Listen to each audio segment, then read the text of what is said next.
July was definitely a month of new holy grails and a few fails. Hey everyone, welcome back. My name is Carmel, and in today's video I'm sharing with you all of the best and worst makeup that I tried in July. I did try a fair few products this month.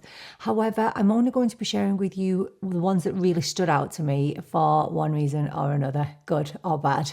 So if that sounds like something that you might be interested in, then please do keep on watching. So the first product we're going to talk about is this from Charlotte Tilbury, the Invisible UV Flawless Poreless Primer. This is an SPF of 50. This was sent to me in PR and I'd never used this before. This is one of those Charlotte Tilbury products that I'd never tried in the past because it's so expensive. This, for the smallest size, which is 30ml, is €49. So it is basically supposed to be your SPF, but it's supposed to be a primer as well. And I have been using it as my sunscreen. I don't really use a specific primer simply because I have drier skin, so I just hydrate my skin. But I wanted to share this because there are lots of people who commented on my budge-proof video, my budge-proof makeup video, who said that a lot of the time they will just use their SPF as a moisturizer because using a moisturizer just leaves their skin too greasy, too heavy. So I have been testing this out and this is really smoothing. I can understand why it's the price it is. Would I pay full price for it? No, I wouldn't. I would always try and get this on a discount because it's not going to last you very long. So if you are using the correct amount of this, 2 fingers, it's not going to last you very long at all. But if you're willing to splurge, this is really gorgeous. So for me, it acts as like a 3-in-1. So it's really moisturizing. It's an SPF and it's a primer. So it is like the Charlotte Tilbury Magic Cream. No matter what foundation I've used over the top of this SPF primer, it's looked absolutely flawless. I can't believe how much this actually smooths your skin, your pores. So it leaves them blurred and smoothed, but it's not greasy. It doesn't leave your skin heavy or shiny. There is very minimal fragrance to this as well. I just get a slight kind of SPF scent from it, but it's very minimal. For me, this is going to be a special occasion primer. So if I'm going to a wedding and I'm going to be outside, I'm going for this because it's going to make my skin look flawless, glowy, smooth, but not greasy. It's going to hydrate my skin and it's going to make my makeup last all day. So I really do like it, but so expensive. I think if you can get this on a discount, then you would be winning. I tested 2 brow holding products this month, so we're just going to talk about them together. The first one is from Morphe, which is the Micro Manager Brow Holding Gel. And I also tested the NYX Brow Glue. Now, I am aware that as soon as I started to test this, they brought out another brow glue, which is a laminating gel, and I have ordered that. But anyway, I tested both of these, and really on paper, the Morphe should be ideal. Look at this teeny tiny brush that it's got. It should be ideal for combing through every single little tiny hair that you have. And it really is good at doing that. But the actual formula, it's far too gel-like for me. It leaves my eyebrows looking really shiny. The hold is there. Yeah, it's just not my favorite type of formula. Whereas this, the NYX Brow Glue, is definitely way more up my alley. So my current favorite is the e.l.f. Brow Laminating Gel. That's my holy grail. I mean, this is really good. And it has that really teeny tiny little wand. So really ideal. And it really does drag onto every single eyebrow hair that you have, whereas I don't feel like the Morphe does as much dragging. So the brow glue from NYX definitely gives me fuller looking eyebrows, whereas this Morphe just holds the brows in place. So I think for sparse brows, the NYX glue would be the best option, and for full brows, you would probably like the Morphe more. This just wasn't the one for me, unfortunately, but the NYX brow glue, this is really good. I tried the Essence foundation stick this month, and this has become a real favourite for me. Obviously, it's what I've gone on today. Now, I think it's looking even more smooth because I've got the Charlotte Tilbury primer on, but it is still a beautiful product. So it's very, very emollient in texture. Not quite as emollient as, for example, the Dior foundation stick. That is really, really kind of waxy. Whereas this is way more lightweight than what the Dior is, but it literally blends itself. And the great thing about this Essence stick is that it costs €6 and it comes in 43 shades. People have said that when they've ordered online, they've really struggled when the shade has come because they don't feel like the shade was accurately represented on the website. I don't know, because I actually went into store and picked up mine, which is unusual enough for me. But I managed to get a really good shade match, and this has become a real everyday foundation for me because I literally do not have to do anything. I don't have to work to blend it into my skin. The only thing I'd say is if you're thinking about picking this up and you're reading the description, don't be expecting a soft matte finish because it's not matte at all. It's not dewy. I'd probably describe this as somewhere between glowy and satin. If you've got drier skin, you'll probably like it more. If you've got super oily skin, I don't know if you would appreciate it because it has that emollient texture to it. I'm not going to talk about too much because I've spoken about it so many times, but this has definitely become an everyday favourite in my routine. A huge discovery for me this month have been this concealer from Milani, the Milani Conceal and Perfect. So I've been using this, I'd say for about, I want to say about 6 weeks now, and wow, I can't believe how good this concealer is. This has definitely taken the spot of my most used concealer. I have never really tried anything from Milani. I know it's shocking, isn't it? It's just not the easiest thing to get. But anyway, I first picked up the shade 140 and it was really nice. It kind of matches my skin tone quite well and it works really beautifully all around the face. But I then went and picked up 130 because I wanted a shade to kind of brighten under the eyes. I would call this a medium buildable coverage concealer. It's extremely hydrating. I have really dry, thin under eyes. It doesn't sit into any of my wrinkles. It covers my darkness really well. It just feels absolutely lovely. And again, I love using this all over my face as well. You know, if you wanted to use this on a no makeup day, it would be absolutely perfect.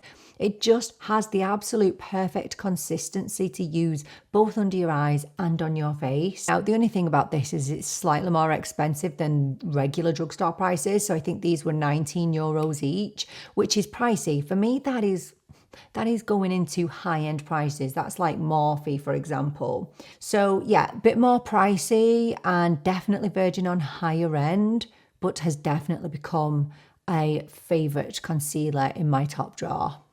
I've been testing out 2 new blushes this month. One is a blush that I spoke about in my buy or buy video at the start of the month.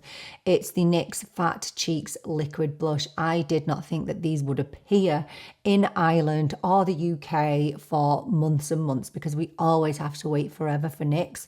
And then I looked online one day and there it was. And a really reasonable price. I think I paid about €9 for this, which I think is pretty good for NYX.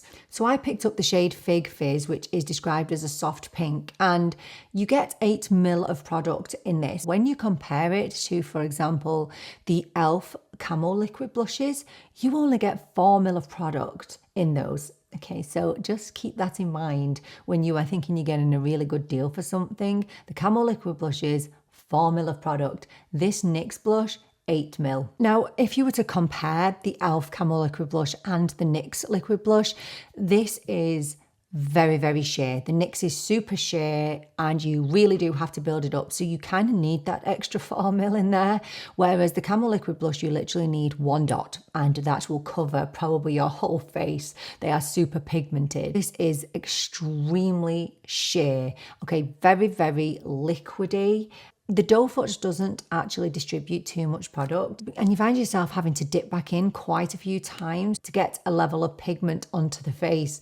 These really, really remind me of the NARS Afterglow liquid blushes. They feel the same. They have the same payoff.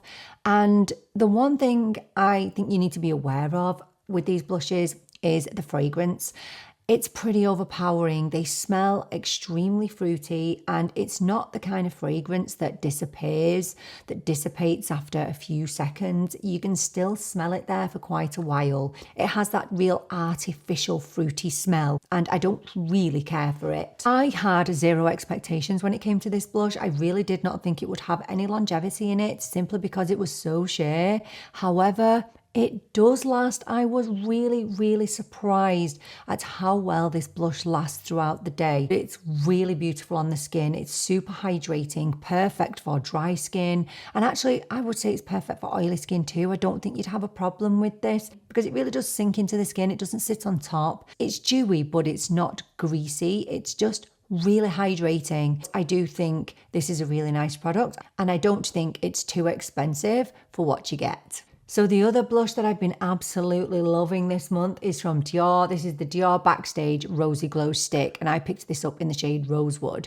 I wanted to get this when it was first released. I don't know when that was, a couple of months ago maybe, but they claim to be pH activated, and we all know the issues around pH activated products. Nobody asked for them. But people would comment on my videos and tell me not to worry, that they really do not change, and they were right. This does not change when it's on your skin. The colour you see is the colour you get, and I absolutely adore this shade. It's the most perfect everyday neutral pink. Now, it does have a fragrance. It kind of smells like a cross between vanilla, and I can get a little bit of a mentholy, minty smell out of there as well. It smells really nice. It's not the same as the Dior foundation, for example. It's not that kind of fragrance. It's just really nice and it smells refreshing, but you cannot smell it when it's on your face at all. So obviously it's going to be more expensive because it's Dior.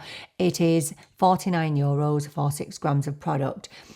This has definitely become a staple in my everyday routine. That and the Charlotte Tilbury cream blushes. I really love both of them. The only thing I'd say about this Dior, and it's nitpicking, it takes a little while to set down, so it doesn't remain tacky. That's the wrong word, but I can still kind of feel it there for a little while after application. Yeah, I'm kind of kicking myself for missing out on this for the last few months, but you know, it allowed me to enjoy the Charlotte Tilbury, which is definitely now a favourite of mine, and now this has joined it. So yeah, really loving cream blush at the moment, and this is as top tier as they get. So on my eyes today, I am wearing this palette from Vieve. This is the Muse palette. Absolutely stunning. Vieve reached out to me and sent me a few of their products, and I mean, if there's me in a palette, it's right here. So this is a 10-pan palette, but as you can see, very large pans. I think there's a really nice mix of tones in this palette, and I will insert some swatches. This retails for around about €55. Well, if you don't know who owns Vieve, her name is Jamie Genevieve, and from what I can gather, she's a makeup artist that started her career on YouTube, and now she has Vieve, which is her line. And if you've never tried anything from Vieve, you really need to. You can just tell how much love and time and energy has been put into these products. They're absolutely amazing, and I've spoken about Vieve several times on the channel, but this is actually her handwriting, which I think is really nice. And she said that she put loads of time and effort into naming the shades as well, and it comes with a really big mirror. Now, obviously the main drawback of this palette is it's not great for traveling.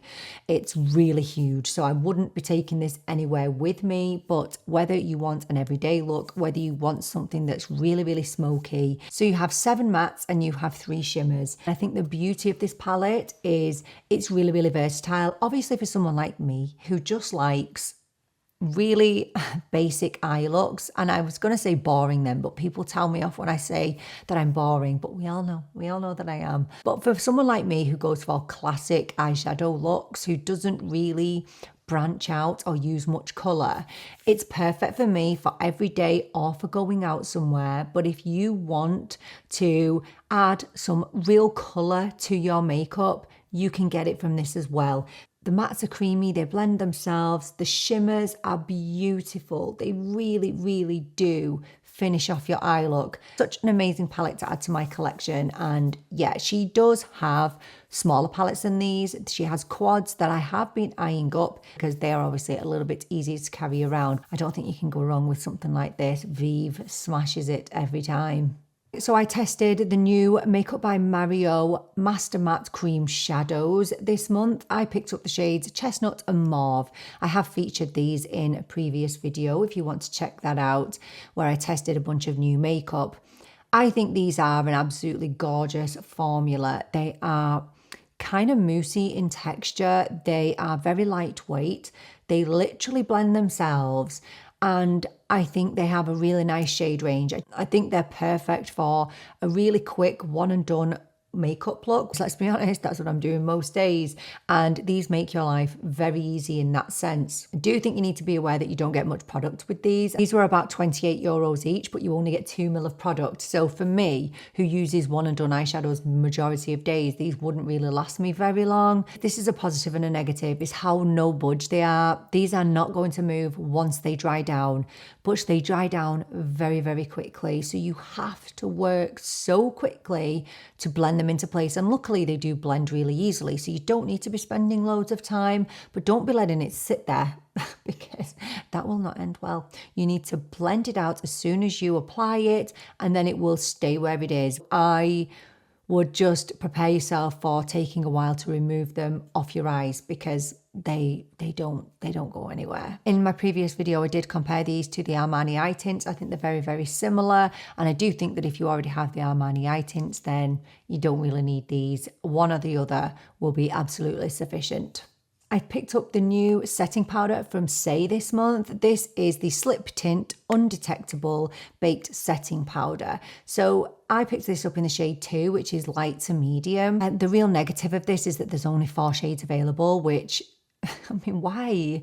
Why is there only 4 shades available? I honestly really did and ah about picking this up. I had it in and out of my basket. But I took the plunge. It was about €28, so not too bad at all. And I always think Saie prices are good. I don't know if I would call it a setting powder. So it definitely tones down the shine. And one thing I'll say for this, the blurring of the pores is off the scale. So this is incredibly blurring and filtering. But for me, this does the job of a finishing powder rather than a setting powder. And I don't know, I think Saie need to maybe rename this. It only claims to give 8 hours of wear. And I'm thinking that's because it really does the job of a finishing powder. So the difference is a setting powder is going to set your makeup in place and make sure that it lasts all day. Whereas I think this just finishes your makeup off. It kind of just blurs everything together. It gives you a little bit of a filtered look to the skin. So I adore this. I think it's absolutely gorgeous. But do I think it's a traditional setting powder?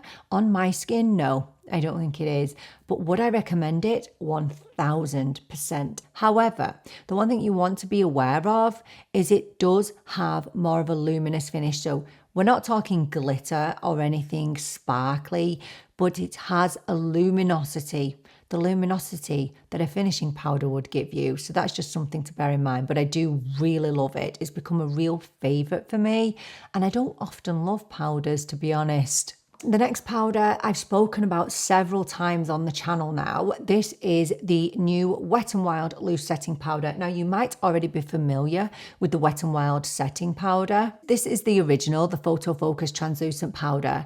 And I always just thought that this was fine. Okay, it's okay. It didn't really leave any kind of mark on me. So I did and ah when I saw this. I was in Spain. I saw it on the shelf. I'd not seen it over here on the shelf yet.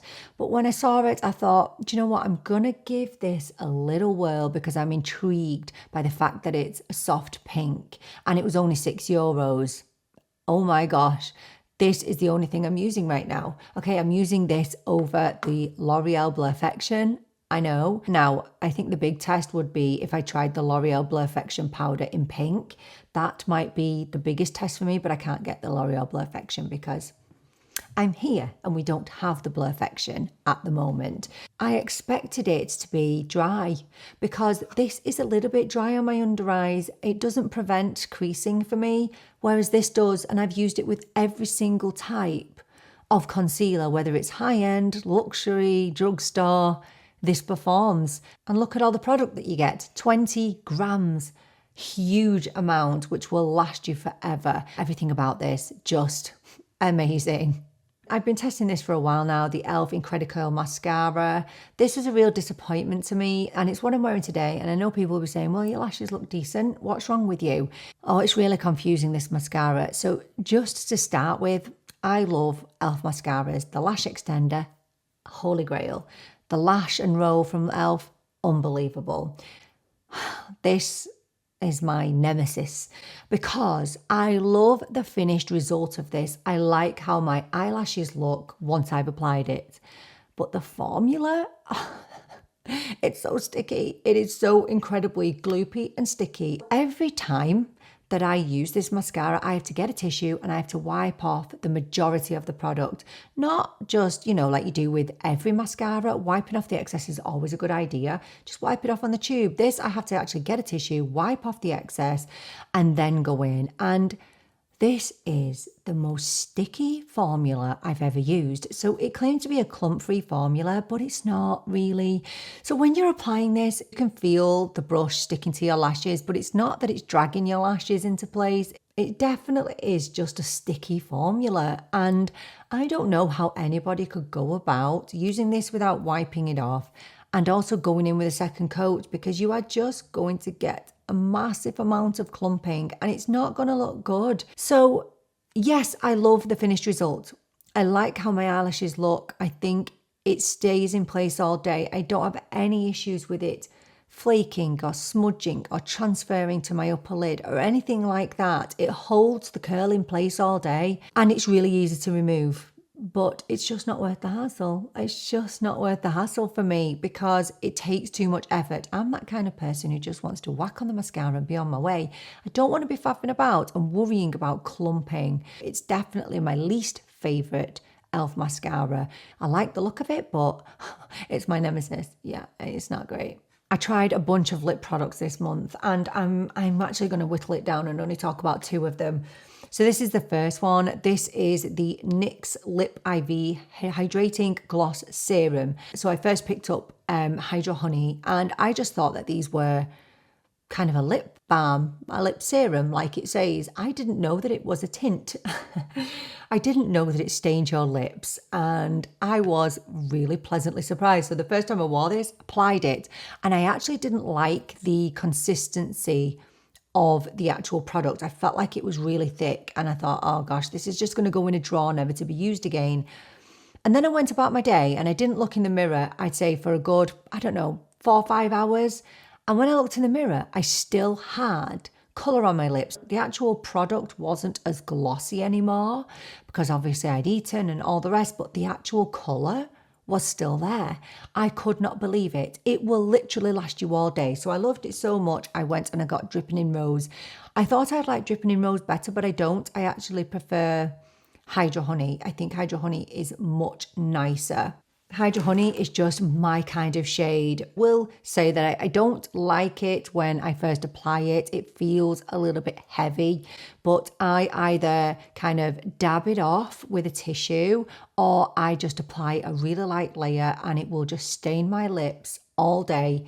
It really is brilliant and it's amazing to have a product that you don't have to think about for the rest of the day. I think they're really quite innovative and yeah, I really enjoy them. They feel lovely and hydrating on the lips. Now this is not a new product to me because I have several of these, but I picked up a new shade of the Dior Addict Hydrating Lipsticks. Now I wanted to share this for a reason because I know that so many people look for that perfect nude lipstick and I feel like I found it. I really do. So these are €47, but they are absolutely gorgeous. I have several shades of these and they are also refillable. So you can refill the component. So I have a couple of shades, a couple of cool tone shades, but I wanted just a nude lipstick, a nude that I didn't have to think about, a nude that would match every single makeup look that I'm going for. And here it is. And it's called Nude Look. It's number 100. I wanted to share it because I know that a lot of people are always on search for that perfect nude, something that's not too pink, but that's not too beige as well. And here it is, and it looks really, really sheer, but when it's on, it's gorgeous. It's what I've got on today. These are hydrating, non-sticky. They are the most comfortable lipsticks you'll ever wear. But going back to why I'm sharing this, it's not about the formula, even though it's absolutely stunning. The shade, 100 Nude Look. I feel like I found my perfect, ideal nude lipstick, an absolute holy grail shade. If you're looking for the perfect nude, actual true nude, not pink, not beige, not warm, not cool, just perfect, it's right here. I'm going to end with talking about this, which is the Huda Beauty Lip Contour Stain. I don't know how I feel about this. So I've spoken about it on the channel already. I'm sure you've seen it everywhere. I have this in the shade Soft Nude. So it doesn't seem to be pricey, but you only get 1 ml of product and I think it cost me about 25 euros. I don't think I'm going to use all this because I'm a bit scared of it still. I did try to just use a little bit as a lip liner, but look, I can only use this when I go in so lightly, as in barely there. And I don't think that this is what that is designed to be. I think it's designed to give you that ombre effect to the lips. So really strong lip liner. We're talking noughties lips. Do you remember everybody had really dark lip liner and then really kind of pale lips? I feel like that's what's coming back, and Huda really suits it, right? She suits everything. And I'm sure that there are people that are watching this that absolutely rock that look. But when I used to wear my lips like that, like for example, Eminem's ex-wife, Kim, you remember her lips? We all know that look. If I did that, no. So for me, I just have to barely touch my lips with this, and then it's fine. But if I go in with a really dark line, because I feel like these shades run really dark, I'm going to look very, very silly. I think people have struggled to get this off, but it comes off really easily with micellar water for me. And I've not had a problem with it drying out. I know people have reported that, but I keep it upside down. There's actually an arrow on the side of it which tells you that you need to store it like that. Obviously the product needs to move into the tip. It's just like with your brow pens, you should store them upside down as well. I think I'm going to stick to my pencil lip liners because I think that is probably safer territory for me. So do let me know, what did you try in July that you loved or didn't love? I would love to hear all about your experiences. Thank you so much for joining me for this video. I so appreciate you being here with me. I'm really looking forward to seeing you in the next video. But until then, take care and bye for now.